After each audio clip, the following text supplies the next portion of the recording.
Assalamualaikum warahmatullahi wabarakatuh. Perkenalkan, nama saya Nadifa Febiana Salsabila dengan NIM 103230006 dari kelas 1 ND.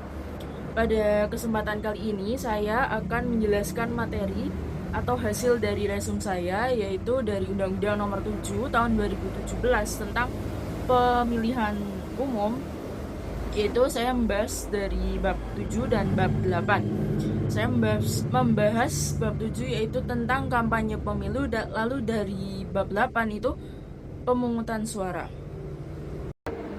Oke, selanjutnya saya akan menjelaskan dari resum bab 7 terlebih dahulu, yaitu membahas tentang kampanye pemilu. Pada hakikat dan pelaksana kampanye itu diatur dalam pasal 267 dan pasal 268, yaitu kampanye pemilu dikonstruksikan sebagai bagian dari pendidikan politik masyarakat yang dilaksanakan secara bertanggung jawab. Lalu, berdasarkan pasal 267, tujuan utamanya adalah meningkatkan partisipasi dan kesadaran politik pemilih. Pelaksanaannya diatur dalam pasal 268, di mana kampanye dilakukan oleh pengurus partai politik, pasangan calon, atau tim kampanye yang telah didaftarkan secara resmi ke KPU. Regulasi ini memastikan bahwa kontestasi tidak berjalan liar, melainkan memiliki penanggung jawab hukum yang jelas guna menjamin akuntabilitas selama masa sosialisasi visi, misi, dan program kerja. Lalu selanjutnya ada analisis integritas kampanye, yaitu dalam isunya itu yang ditanyakan adalah apakah pembatasan metode kampanye dalam Undang-Undang Nomor 7 Tahun 2017 mencederai hak atas kebebasan berpendapat peserta pemilu. Lalu role-nya adalah pasal 22E ayat 1 Undang-Undang Dasar 1945 atau asas jurdil, yaitu jungto, pasal 275 Undang-Undang Nomor 7 Tahun 2017 atau metode kampanye. Analisisnya yaitu negara membatasi metode seperti iklan, media massa, dan rapat umum, bukan untuk membungkam aspirasi, melainkan demi kesetaraan kesempatan atau level playing field tanpa pembatasan. Dalam pasal 275, 276, pemilik modal besar akan mendominasi ruang publik yang justru mencederai keadilan bagi peserta dengan sumber daya terbatas. Lalu solusinya yaitu konstitusional atau pembatasan metode bertujuan menjamin keadilan substansif dalam demokrasi. Lalu selanjutnya ada metode dan ruang edukasi. Pada pasal 275 sampai pasal 279 Undang-Undang membagi metode kampanye menjadi dua kategori, yang difasilitasi negara dan yang dilakukan mandiri. Pada pasal 275 merinci metode seperti pertemuan terbatas, tatap muka, hingga debat pasangan calon. Hal krusial adalah pengaturan masa tenang pada pasal 278, di mana peserta dilarang melakukan aktivitas kampanye apapun guna memberikan ruang refleksi murni bagi pemilih. Lalu ada filosofis, yaitu masa tenang mengembalikan kedaulatan pemilih agar terbebas dari kebisingan propaganda politik. Lalu dari pandangan yuridis, yaitu kepastian hukum operasional diatur melalui jadwal ketat KPU sesuai mandat pasal 276.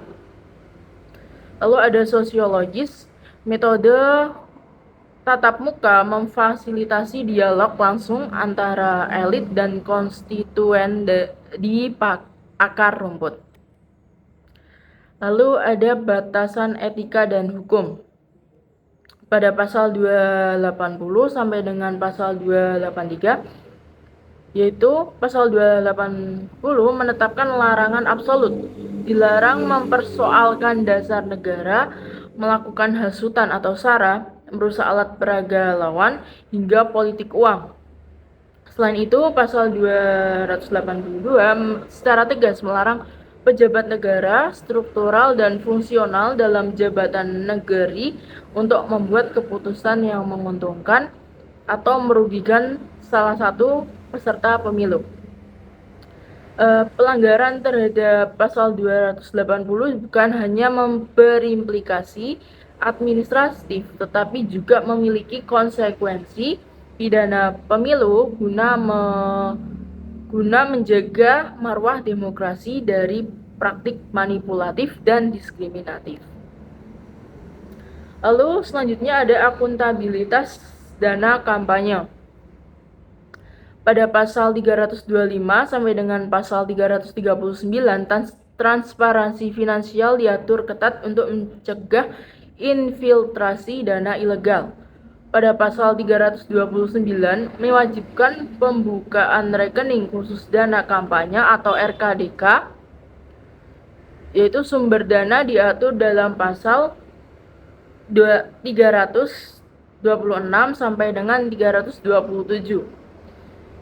Itu mencakup dana pribadi, partai, hingga sumbangan pihak lain yang sah secara hukum.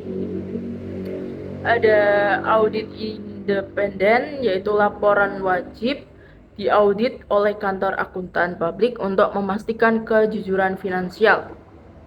Lalu ada batasan sumbangan, yaitu membatasi dominasi donor tunggal agar peserta tidak tersandera kepentingan korporasi. Dan ada juga sanksi tegas, yaitu ketidakpatuhan pelaporan dana berisiko pada pembatalan keterpilihan calon. Baik, selanjutnya ada bab 8, yaitu membahas tentang pemungutan suara. Pada persiapan teknis, pada pasal 340 sampai dengan pasal 347, pemungutan suara adalah muara dari seluruh proses pemilu. Pasal 341 mengatur tentang perlengkapan pemungutan suara, yaitu kotak, surat suara, dan tinta. Sementara pasal 342 secara spesifik mengatur desain surat suara yang harus memuat foto atau lambang peserta secara adil. Ketentuan logistik ini bukan sekadar urusan teknis, melainkan instrumen perlindungan hak pilih. Kelalaian dalam distribusi surat suara sebagaimana diatur dalam standar pasal 344 dapat berakibat pada pemungutan suara ulang demi menjaga kemurnian aspirasi dari rakyat. Lalu ada analisis hak pilih konstitusional. Ini ditanyakan apakah warga negara yang tidak terdaftar dalam DPT otomatis kehilangan hak suaranya.